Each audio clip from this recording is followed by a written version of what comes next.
Welcome. In front of me is TCL 605, and in this video I will show you how to fix the weak signal issue on this phone. So first of all, let's toggle the network connection by toggling the airplane mode.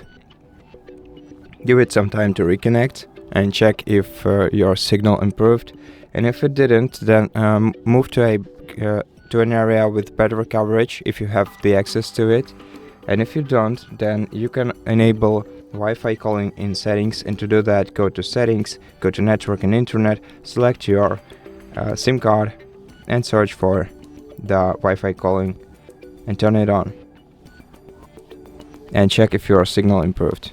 And in case it didn't, then you can reset network settings and try again. To do that, go all the way down to the system settings, then select reset options and select reset mobile network settings, then confirm twice.